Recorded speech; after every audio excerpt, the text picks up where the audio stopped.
Antibiotic resistance সম্পর্কে আমাদের ধারণা একটু কমই আছে। তো অ্যান্টিবায়োটিক রেজিস্ট্যান্স আসলে কি? আপনাকে ডাক্তার একটা অ্যান্টিবায়োটিক দিল, ধরেন অ্যামোক্সিসিলিন বা পেনিসিলিন জি, এগুলো অনেক আগের, বা লেভোফ্লক্সাসিন বা সিপ্রোফ্লক্সাসিন একটা অ্যান্টিবায়োটিক দিল, আপনি খাইলেন।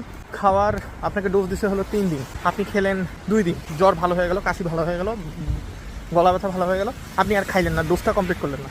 বা ধরেন আপনার 5 দিন ডোজ দিছে, আপনি ডোজ কমপ্লিট না করে আপনি 3 দিন খায় বসে আছেন, তাহলে কী হবে? আপনার যে অ্যান্টিবায়োটিক রেজিস্ট্যান্স এইটা বৃদ্ধি পাবে।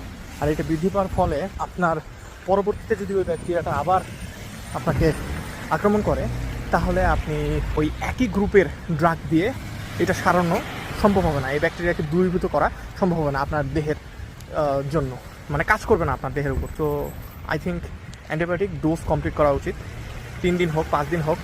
রেজিস্টারকৃত ডাক্তারের পরামর্শই অবশ্যই অ্যান্টিবায়োটিক নেবেন। তাছাড়া এমনি কোনো ফার্মাসিস্ট বা কোনো বন্ধু আপনাকে পরামর্শ দিল, আমার এই রোগটা এই ওষুধ এই অ্যান্টিবায়োটিক খায় ভালো হয়ে গেছে, আপনি এটা নিতে পারেন, না না এরকম করবেন না, তাহলে আপনার সমস্যা হতে পারে। অবশ্যই এই দুইটা রুলস অবশ্যই ফলো করেন। এরপরে অ্যান্টিবায়োটিক নিয়ে আরও বিশদ ধারণা ইনশাআল্লাহ আমার চ্যানেলে আসবে। আল্লাহ হাফেজ।